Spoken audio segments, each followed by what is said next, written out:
देखिए क्या क्वेश्चन दिया गया है कि गरीबी गरीबी को जन्म देता है कैसे।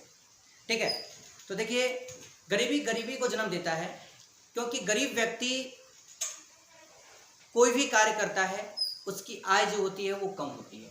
ठीक है, क्या बोला गया है कि गरीब गरीब जो होते हैं गरीब इसलिए होते हैं कि इनके गरीबी के कारण इनकी आय जो होती है वो क्या होती है, कम होती है। इनकी आय जो होती है वो क्या होती है, कम होती है। और इनमें अशिक्षा और अज्ञानता के कारण इनके बच्चों की पैदाइश जो होती है वो अधिक होती है।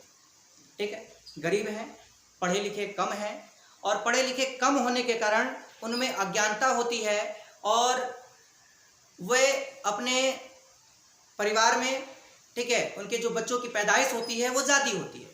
अब जब बच्चों की पैदाइश अधिक हो गई, ठीक है, तो उनके पढ़ाई लिखाई अच्छी तरह से नहीं हो पाएगी, पालन पोषण नहीं हो पाएगा।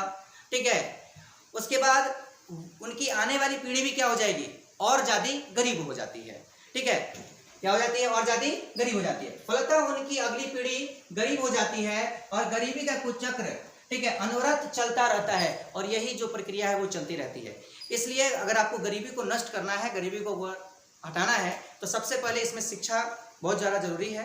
क्योंकि जब शिक्षा रहेगा, जब व्यक्ति शिक्षित रहेगा, ठीक है, तो उसे रोजगार के अवसर भी मिलेंगे और साथ साथ में क्या होगा कि उनकी जो पैदाइश जो दर है वो क्या हो जाएगी, कम हो जाएगी और आने वाला पीढ़ी भी जो होगा, ठीक है, वो अपना अच्छा जीवन व्यतीत करेगा। ठीक है, जो गरीबी का कुचक्र है वो टूट जाएगा। इसलिए गरीब हम लोग कह सकते हैं इस कथन के आधार पर कि गरीबी गरीबी को जन्म देता है। ठीक है, इस कथन को किसने व्यक्त किया था, तो एक प्रमुख अर्थशास्त्री थे जिनका नाम था रेनर मार्कस। क्या नाम था, रेनर मार्कस। उन्होंने इस कथन को कहा था कि भाई गरीबी गरीबी को जन्म देता है। ठीक है, तो याद रखिएगा, यदि अगर आपके पास ये क्वेश्चन आता है तो आप लोग आसानी से जवाब दे दें कि भाई गरीबी गरीबी को जन्म देता है क्योंकि गरीबों की जो आय होती है वो कम होती है और उनमें अशिक्षा होती है और अज्ञानता होती है, जिसके चलते उनमें बच्चों की जो पैदाइश होती है वो ज़्यादा होती है, जिसके चलते उनका भी वो पालन पोषण अच्छी तरह से नहीं कर पाते हैं, पढ़ाई लिखाई नहीं हो पाती है उनकी, और वे लोग भी उसी तरह के अपना जीवन व्यतीत करने लगते हैं जैसे उनकी पिछली पीढ़ी व्यतीत कर रही थी। ठीक है, और यही प्रक्रिया लगातार चलती रहती है और गरीब व्यक्ति और ज़्यादा गरीब होता चला जाता है। इसलिए इस गरीबी को दूर करना है।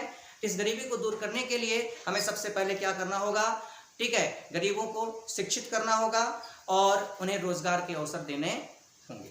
ठीक है, यदि आपको ये क्वेश्चन समझ में आया और मेरा वीडियो आपको अच्छा लग रहा है तो मेरे वीडियो को लाइक कीजिए, सब्सक्राइब कीजिए और ज़्यादा से ज़्यादा शेयर कीजिए।